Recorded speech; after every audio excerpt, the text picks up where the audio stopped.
What is up, everybody? Welcome back to another DanMachi Memoria Freese video. My name is D-Free, and for this one, we're going to go ahead and take a look at the upcoming Adventurer Pickup Gacha. So, hope you guys enjoy. Subscribe if you're new for more content, and forgive me, I know that I funneled out a lot of Dokkan videos over the course of the last few days, but and I don't really have a problem doing Dokkan at all. I love doing Dokkan, but it's just like if all you care about is this, I know it's kind of like, wow, he just uploaded like 5 Dokkan videos and he didn't put up a single DanMachi video. It's just there was a lot of Dokkan news that came out, so that's just kind of how things worked. So sorry and thank you for your patience.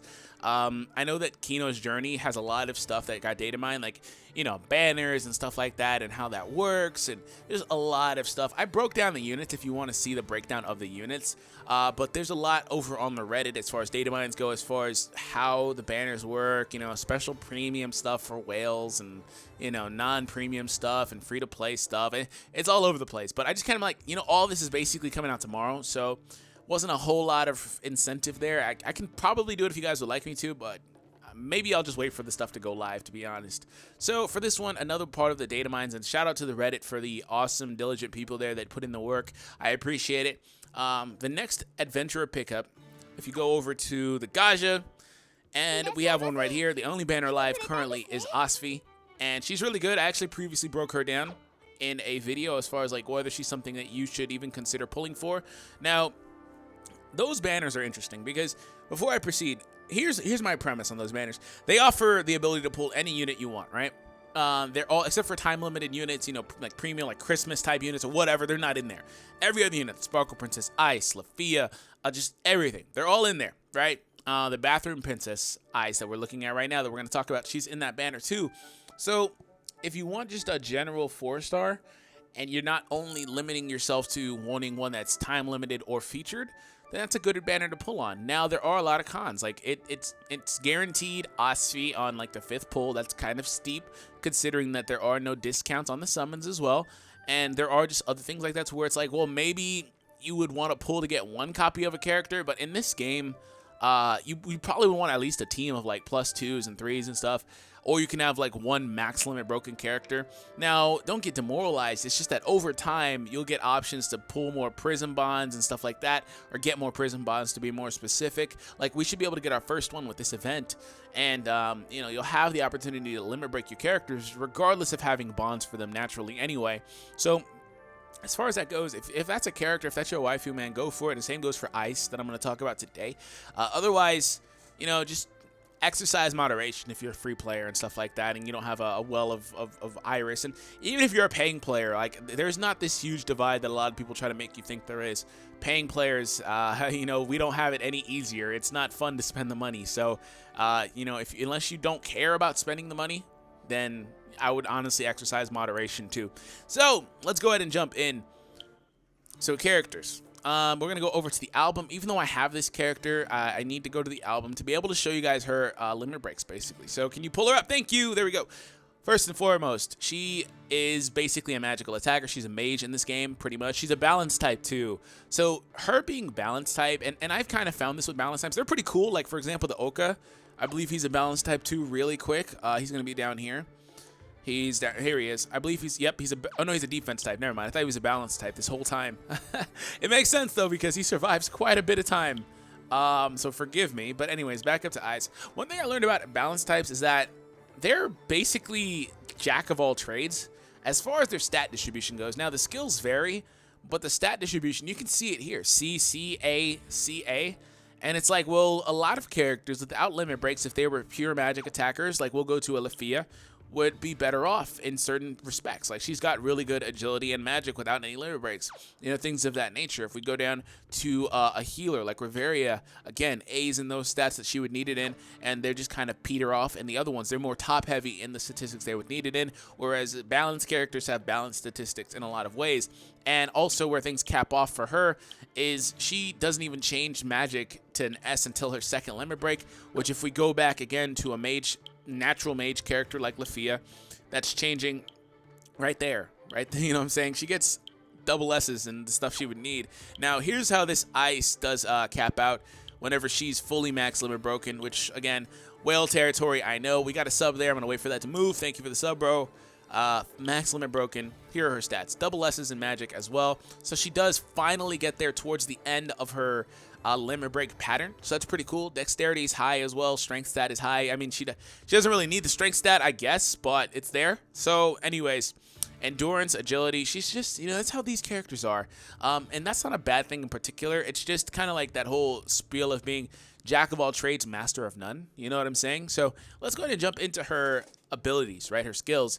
Temidius Little Rafaga. And I probably said that wrong or super cringily. I don't know, but thank you for putting up with the, the antics.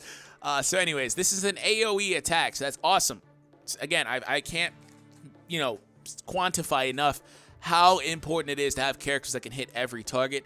That makes a really, really big difference, and it's incredibly helpful. So keep that in mind. AoE targets, Ultra Wind Magic. So she's able to do wind-based magic damage. Of course, she's ice. She's going to do wind magic, so that's cool. Unless they have a wind resistance, that's going to do pretty good, damage. I don't even know. Can you even have a wind resistance? There's little things like that I'm still learning about the game. There's a whole bunch of resistances, so I assume you can, because I'm sure, in fact, I'm pretty certain. Damn it, now I'm second guessing myself. Anyways, second part of that, heal 50% for 4 turns. Heal minus 50%. Heal minus 50%? So, wait a minute. She debuffs the heal capabilities? That's different. I thought that was saying that she heals by 50%, but that's minus. Okay, all right. Let me go back and double check on a character I know heals. We'll go over to a mid. There were other ones in there, but I know she heals. High heal, it doesn't say. Okay, you heal, right? Ultra heal plus 50%. Yeah. Ultra heal and heal plus 50%. She does the exact opposite, actually. She buffs the heal rate. Interesting that she debuffs healing. That's actually really interesting, because when it comes to PvE, there are sometimes monsters that can heal other monsters in the back. They kind of chill in the back area, but that's different. I like it. And then in Wargame, it's not going to be super common, because it's just hard to get those type of skills off as far as, being able to launch a special. And you can't really rely on that, but otherwise, it's pretty cool. It's a cool ability. I don't want to say it's like crazy good or anything. It's just kind of there, So I like it, though.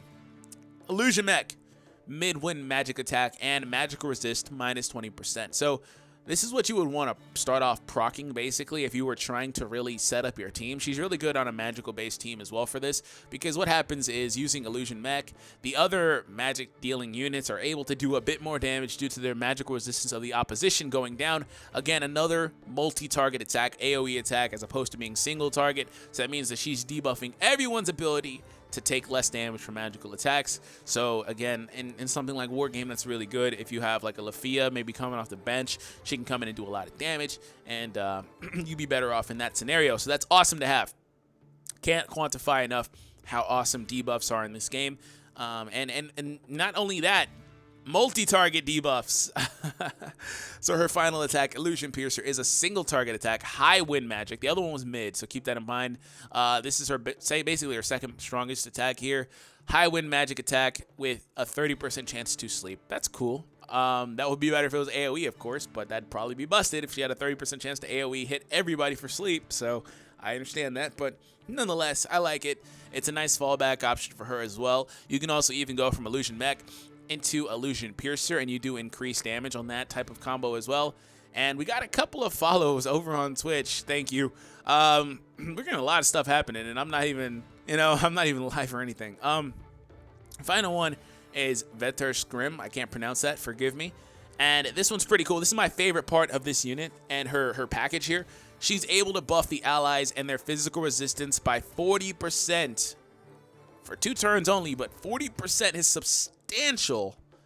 All those physical attackers that you run into, they're going to do so much less damage with a character like this. And, you, of course, can couple this with an assist that raises the endurance of your allies, like the Ana one.